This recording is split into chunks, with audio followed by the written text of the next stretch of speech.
আজকের এই ভিডিওতে আমরা দুজন বন্ধু বাইক নিয়ে বেরিয়ে পড়েছি পশ্চিমবঙ্গের এক অনন্য সৌন্দর্যের খোঁজে। গন্তব্য ঝাড়গ্রাম। সবুজে ঘেরা জঙ্গল, লাল মাটির রাস্তা, ইতিহাসে মোড়া রাজবাড়ি আর নির্জন প্রকৃতির মাঝে লুকিয়ে থাকা ঝাড়গ্রামের আসল সৌন্দর্য। শহরের কোলাহল থেকে দূরে এই জায়গা যেন প্রকৃতি আর ইতিহাসের এক অসাধারণ মেলবন্ধন। আজ আমরা বাইকে করে ঘুরে দেখব ঝাড়গ্রামের কয়েকটি সেরা এবং অফবিট জায়গা। কোথাও থাকবে জঙ্গলের নির্জন রাস্তা, কোথাও থাকবে পুরনো দিনের গল্প, আবার কোথাও এমন কিছু দৃশ্য যা হয়তো আপনারও এখানে আসার ইচ্ছে বাড়িয়ে দেবে। তাহলে চলুন এই সুন্দর সফর শুরু করি। আপনি দেখছেন আমাদের আজকের ঝাড়গ্রাম বাইক ট্রিপ, আর এই ভিডিওর শেষে আমরা জানাবো কেন ঝাড়গ্রাম শুধু একটি জায়গা নয়, বরং এক অনুভূতি। ব্যাকগ্রাউন্ডটা দেখে নিশ্চয়ই আপনারা বুঝতে পারছেন আমি এখন কোথায় আছি। আমি আছি অরণ্য সুন্দরী ঝাড়গ্রামে। আপনাদের অনেক রিকোয়েস্টে আমার ঝাড়গ্রাম নিয়ে কিছু একটা ভিডিও বানানোর জন্য, তো আমি সেই ভিডিওটা আজকে আপনাদের সামনে এক্সপ্লোর করব। আপনারা কিভাবে ঝাড়গ্রাম আসবেন, ঝাড়গ্রাম এসে কোথায় কী দেখবেন, টোটালি বৃত্তান্ত আমার আজকের এই ভিডিওতে আপনাদের আমি দেখাবো। আর সেটা দেখার জন্য ভিডিওটা শেষ পর্যন্ত দেখবেন। আর ভিডিও ভালো লেগে থাকলে লাইক তো করবেনই, আমার চ্যানেলটা সাবস্ক্রাইব করবেন। তো চলুন বেশি দেরি না করে ভিডিওটা শুরু করা যাক।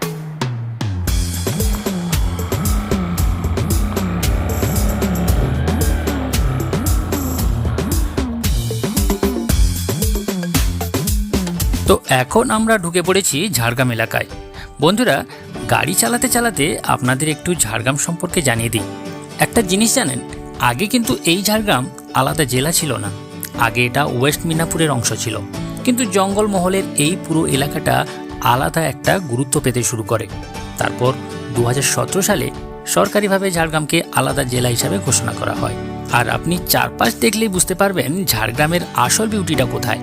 চারদিকে শুধু জঙ্গল, শান্ত রাস্তা, একদম নয়েজ ফ্রি, পলিউশন ফ্রি একটা ভাইব। যারা একটু অফবিট ক্রাউড থেকে দূরে কোথাও ঘুরতে চান, তাদের জন্য ঝাড়গ্রাম হনেস্টলি একটা হিডেন গেম। তো ফ্রেন্ডস, এই মুহূর্তে আমরা চলেছি এক দারুণ জার্নিতে। চারপাশে শুধু সবুজ জঙ্গল আর শান্ত রাস্তা। এটাই হলো লোধাশুলি থেকে ঝাড়গ্রাম যাওয়ার সেই সুন্দর রোড। লোধাশুলি থেকে ঝাড়গ্রামের দূরত্ব মাত্র 16 কিলোমিটার, কিন্তু এই 16 কিলোমিটারটাই যেন একটা এক্সপিরিয়েন্স। রাস্তার দুই পাশে শালপিয়াল গাছ, মাঝে সরু পিচের রাস্তা, এমন একটা ফিলিং যেন আমরা শহর ছেড়ে ঢুকে পড়েছি প্রকৃতির একদম ভিতরে। আর আমাদের আজকের ট্রিপের প্রথম ডেস্টিনেশন প্রকৃতি আর রহস্যে ভরা চিল্কিগড় রাজবাড়ি এবং কনক দুর্গা মন্দির। ঝাড়গ্রাম শহর থেকে একটু দূরে জঙ্গলের মাঝখানে অবস্থিত এই জায়গাটা শান্ত, নির্জন আর একদম অন্যরকম একটা ভাইব দেয়। এখানকার সবচেয়ে আকর্ষণীয় জায়গা হলো কনক দুর্গা মন্দির। তো ফ্রেন্ডস, আপনার এখানে কিভাবে আসবেন সেটা আমি যেতে যেতে একটু আপনাদের জানিয়ে দিই। আপনারা যদি খড়গপুর থেকে আসছেন, তাহলে খড়গপুর থেকে প্রথমে লোধাশুলি প্রায় 25 কিলোমিটার আপনাদের আসতে হবে। তারপর লোধাশুলি মোড় থেকে ডান দিকে আর 16 কিলোমিটার গেলেই পৌঁছে যাবেন কিন্তু ঝাড়গ্রাম। এরপর ঝাড়গ্রাম থেকে চিল্কিগড় আরও কিছুটা জঙ্গল রাস্তা পেরোলেই পৌঁছে যাবেন এই সুন্দর জায়গায়। তাহলে চলুন এই জঙ্গলময় রাস্তা পেরিয়ে প্রথমে পৌঁছে যাই চিল্কিগড়। তাই ভিডিওটা শেষ পর্যন্ত কিন্তু দেখতে ভুলবেন না। তো এই চলে এলাম, এইখানে সামনে একটা বাম পাবেন, তার এইখানে এটা আছে আপনার সারদা বিদ্যাপীঠ, এটা একটা স্কুল পাবেন। স্কুলটা জাস্ট পেরোনোর পর সামনে যে বাম দিকে রাস্তাটা চলে গেছে, তো এই রোডটা দিয়ে আমাদের বেরিয়ে যেতে হবে।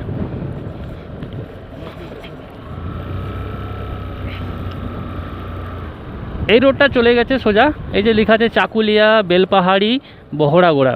তো আমরা ওদিকে যাচ্ছি না, আমরা এখানে কনক দুর্গা মন্দির ডেস্টিনেশন এখান থেকে আপনাদের হয়ে যাবে প্রায় আশা করি 10 থেকে 15 কিলোমিটারের মধ্যে কিন্তু এটা ডেস্টিনেশনটা আপনারা পেয়ে যাবেন। রাস্তা কিন্তু দুর্দান্ত। সবচেয়ে ভালো লাগবে এই ট্যুরে যদি আপনারা আসেন বাইক নিয়ে এলে, বাইকের মজাই কিন্তু আলাদা। আর যদি আপনারা 4 হুইলার নিয়ে আসেন তাহলে তো কোনো ব্যাপারই নয়, কিন্তু বাইকের মজা আমি বলবো মজাই আলাদা। তো আমি এখন আমার হিরোটাকে নিয়ে যাচ্ছি কনক দুর্গা মন্দিরে। তো আপনাদের এখন ফার্স্ট ডেস্টিনেশন দেখাবো কনক দুর্গা মন্দির।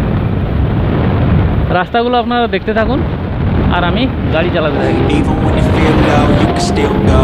Even when you feel slow, you can still go. Even to the no, man, I still go. Go, go, go, go, go, go, go, go, go, go, go, go, yo, go, go, go. Hustle hard, hustle every single day. I'll be making moves till I'm buried in my grave. সামনে আপনারা আস্তে আস্তে দেখতে পাবেন Dharampur bridge. এই ব্রিজটা পেরিয়ে কিন্তু সোজা যেতে হবে, একটাই রোড, মাঝে বাঁকডাক থাকবে, কিন্তু আপনারা সবসময় ডাইনা টার্ন মেরে আসবেন, ডান দিকে টার্ন মেরে সবসময় আসতে হবে, একটাই রোড। রাস্তা দেখতে পাচ্ছেন, রাস্তার পজিশন কেমন, খুবই ভালো রাস্তা, আর পুরো রাস্তাটাই এরকম। তো ফ্রেন্ডস, আপনাদের চিল্কিগড় রাজবাড়ি এবং কনক দুর্গা মন্দিরের ব্যাপারে একটু আপনাদের জানিয়ে দিই। লোককথা অনুযায়ী এই মন্দিরের সঙ্গে জড়িয়ে আছে অনেক রহস্য আর ইতিহাস। চারপাশে ঘন জঙ্গল আর পাশ দিয়ে বয়ে যাওয়া ডুলুং নদী, সব মিলিয়ে এই জায়গাটা একদম পারফেক্ট অফবিট ডেস্টিনেশন। একসময় ঝাড়গ্রাম ছিল রাজাদের এলাকা। ঝাড়গ্রাম মানেই জঙ্গলে ঘেরা এক জনপদ। এখানে রাজত্ব করতেন মল্লদেব রাজবংশ, আর এই চিল্কিগড় এলাকাতেও সেই ইতিহাসের ছাপ আজও পাওয়া যায়। এখন কেশিয়াতে আমরা এসছি। এখন এই জায়গাটার নাম কেশিয়া। সামনে সম্ভবত কোনো স্কুল আছে, তো সাইনবোর্ডে দেখতে পেলাম একটা স্কুল অ্যাহেড বলে লেখা আছে, নিশ্চয়ই কিছু স্কুল টুল থাকবে। তো গাড়ি আমার তো স্পিডে আছে 50-60, এখন 60 স্পিডে আছে আমার গাড়ি।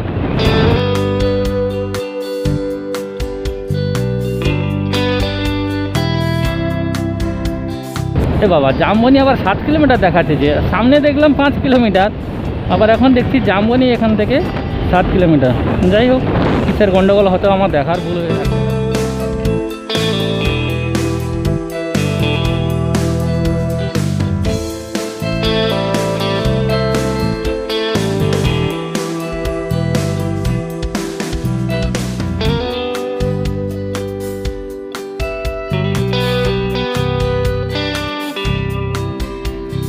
গাড়ি চালাচ্ছি তাই কিছু মনে হচ্ছে না, যখন দাঁড়িয়ে পড়ি গাড়িটা ছেড়ে, মানে বিভৎস গরম, বিভৎস। এই গরমে দেখুন, আপনাদের জন্য আমি কিন্তু ভিডিও বানাচ্ছি। ভিডিওতে লাইক অবশ্যই করবেন এবং আপনাদের ফ্রেন্ডদের সঙ্গে অবশ্যই শেয়ার করবেন, এবং চ্যানেলটা কিন্তু অবশ্যই সাবস্ক্রাইব করবেন, না হলে আমার এই পরিশ্রমটা কিন্তু বৃথা চলে যাবে।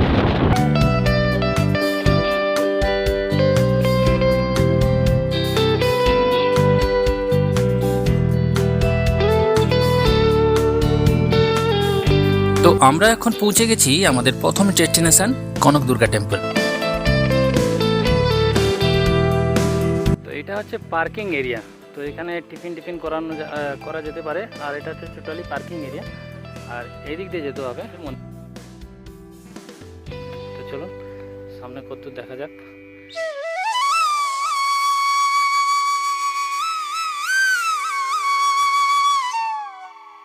ঝাড়গ্রামের জঙ্গলের একদম ভেতরে প্রকৃতির কোলে অবস্থিত এই মন্দিরটা প্রথম দেখাতেই একটা আলাদা শান্তি আর রহস্যের অনুভূতি দেয়। এই কনক দুর্গা মন্দিরের ইতিহাস কিন্তু অনেক পুরনো।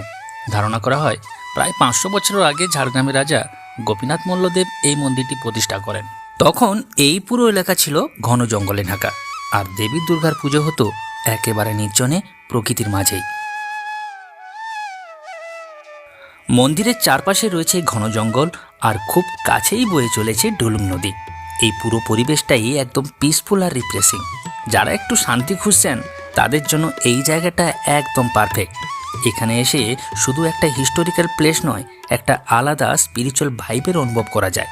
তাই ঝাড়গ্রামে এলে কনক দুর্গা মন্দিরটা অবশ্যই আপনারা লিস্টে রাখবেন, কারণ এখানে ইতিহাস, প্রকৃতি আর বিশ্বাস সব কিছু একসাথে মিশে আছে।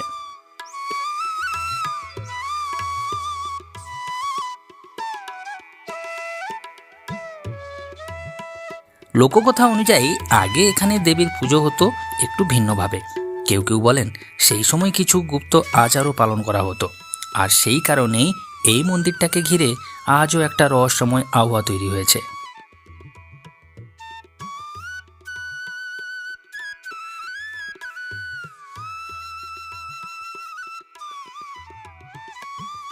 এখানে আপনি দুটি মন্দির দেখতে পাবেন। একটি পুরনো মন্দির যা এখন জঙ্গলের ভেতরে প্রায় পরিত্যক্ত অবস্থায় রয়েছে, আর একটি নতুন মন্দির যেখানে এখন নিয়মিত পুজো করা হয় এবং দর্শনার্থীরা আসতে পারে।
আমরা দুজন কনক দুর্গা মন্দির দেখার পর চলে এসেছি ঝাড়গ্রামের জঙ্গলের মধ্যে থাকা চিল্কিগড় রাজবাড়িতে।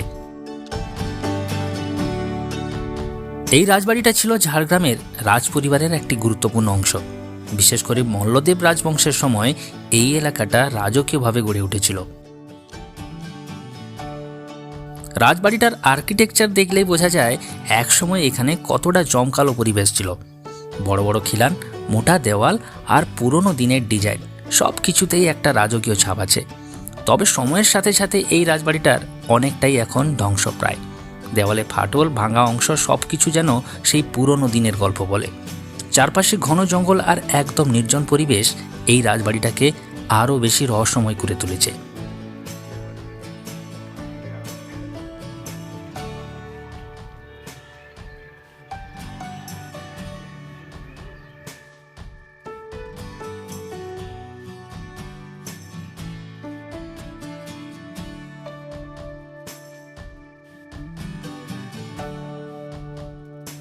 এখানে দাঁড়িয়ে একটা অদ্ভুত নীরবতা অনুভব হয়, যেটা শহরের জীবনে একদমই পাওয়া যায় না। সত্যি বলতে চিল্কিগড় রাজবাড়ি শুধু একটা পুরনো স্থাপনা নয়, এটা ইতিহাস আর সময়ের এক নীরব সাক্ষী।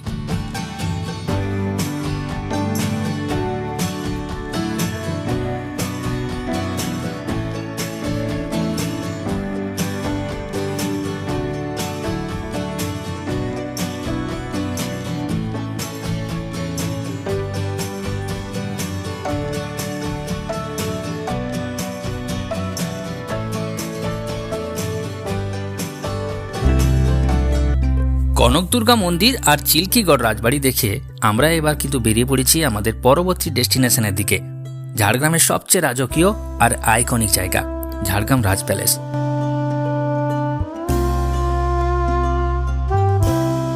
তো আমরা এখন পৌঁছে গেছি ঝাড়গ্রাম রাজবাড়ির সামনে। প্রথম দেখাতেই বোঝা যায় এটা শুধু একটা বাড়ি নয়, এটা একটা ইতিহাস। এই রাজবাড়িটি নির্মাণ করা হয়েছিল 1931 সালে। ঝাড়গ্রামের রাজা নরসিংহ মল্লদেব এই প্রাসাদটি তৈরি করেন। ইন্দো সারেসেনিক আর্কিটেকচার স্টাইলে তৈরি এই রাজবাড়ি ইতালীয়, মুসলিম আর ব্রিটিশ স্থাপত্যের এক অসাধারণ মিশ্রণ। প্রায় 100 বছরের পুরনো এই প্রাসাদ আজও ঝাড়গ্রামের রাজকীয় ঐতিহ্যের প্রতীক। রাজবাড়ির বিশাল গেট, লম্বা করিডোর আর সুন্দরভাবে সাজানো গার্ডেন সব কিছুতেই একটা রয়্যাল ফিল আছে। এখন এই রাজবাড়ির একাংশ হেরিটেজ হোটেল হিসেবে ব্যবহার করা হয়, যেখানে পর্যটকরাও থাকতে পারেন। চারপাশে সবুজ গাছপালা আর শান্ত পরিবেশ এই জায়গাটাকে আরও বেশি সুন্দর করে তুলেছে। সত্যি বলতে ঝাড়গ্রাম রাজবাড়ি শুধু একটা টুরিস্ট স্পট নয়, এটা ইতিহাস, ঐতিহ্য আর রাজকীয় জীবনের এক জীবন্ত নিদর্শন। ঝাড়গ্রামে এলে এই জায়গাটা অবশ্যই দেখতে আসবেন।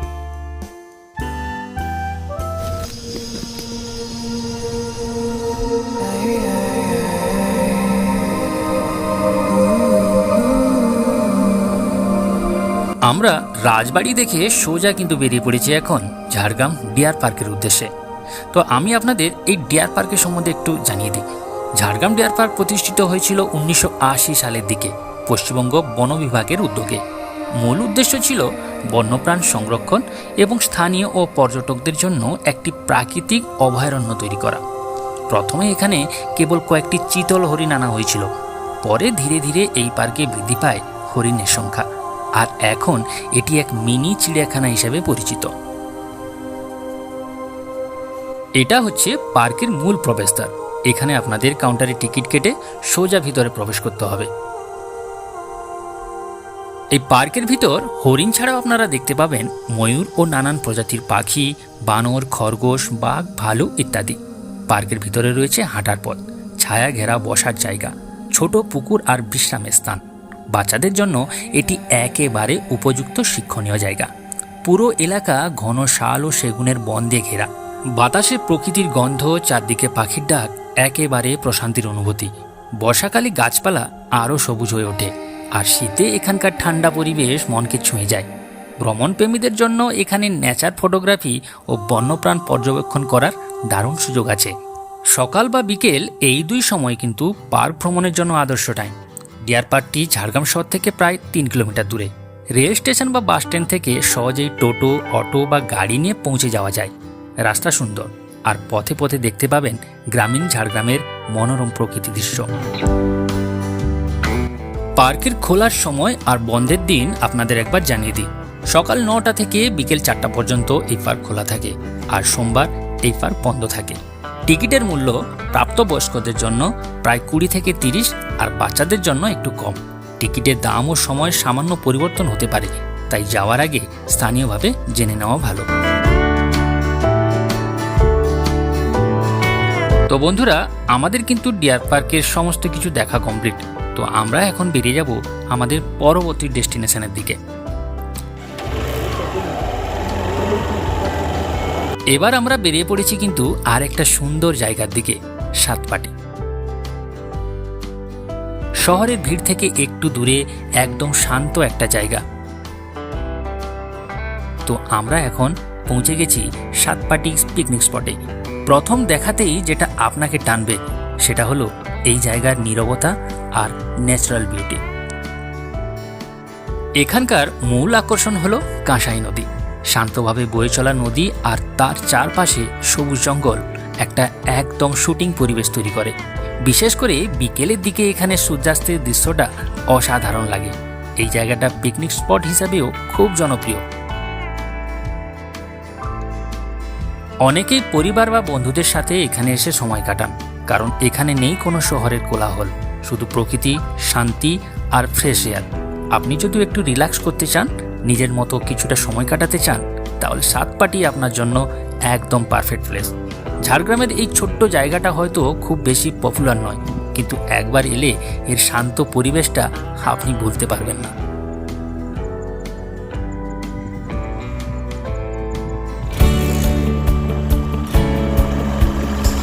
তো ফ্রেন্ডস, আমরা এখন এখান থেকে বেরিয়ে চলে যাব আমাদের পরবর্তী ডেস্টিনেশনের দিকে।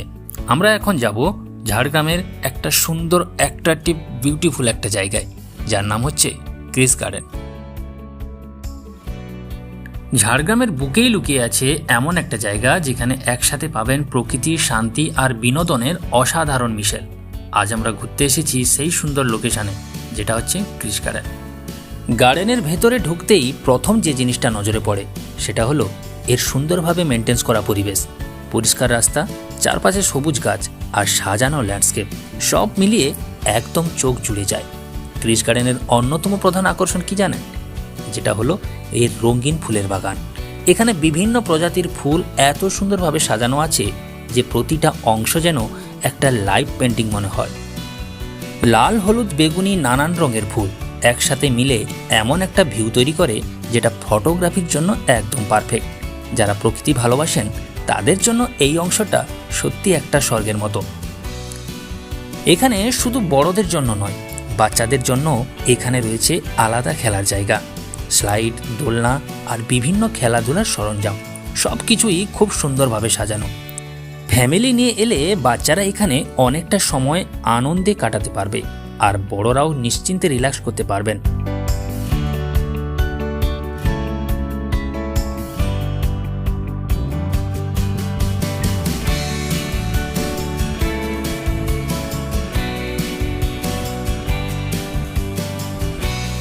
এই গার্ডেনের আরেকটা বিশেষ আকর্ষণ হলো এখানে থাকা বিভিন্ন প্রজাতির পাখি। চারপাশে পাখির কিচিরমিচির শব্দ একটা প্রাকৃতিক সাউন্ড ট্র্যাক তৈরি করে, যা পুরো পরিবেশটাকে আরও প্রাণবন্ত করে তোলে। কিছু পাখিকে কাছ থেকে দেখার সুযোগ পাওয়া যায়, যা বিশেষ করে শিশুদের জন্য খুব ইন্টারেস্টিং।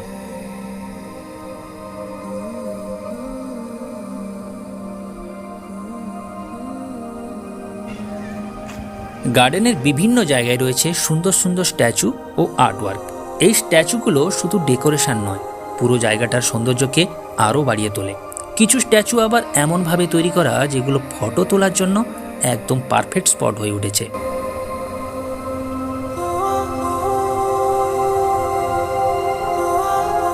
পিকনিক করার জন্য এই জায়গাটা একদম আদর্শ। বড় বড় খোলা জায়গা, সবুজ ঘাস আর শান্ত পরিবেশ, সব মিলিয়ে পরিবার বা বন্ধুদের সাথে একটা পারফেক্ট দিন কাটানোর জন্য যথেষ্ট। আর যদি আপনি এখানে একটু বেশি সময় কাটাতে চান, তাহলে কাছেই রয়েছে থাকার জন্য রিসর্টের ব্যবস্থা। প্রকৃতির মাঝে রাত কাটানোর এই অভিজ্ঞতা আপনাকে একদম রিফ্রেশ করে দেবে।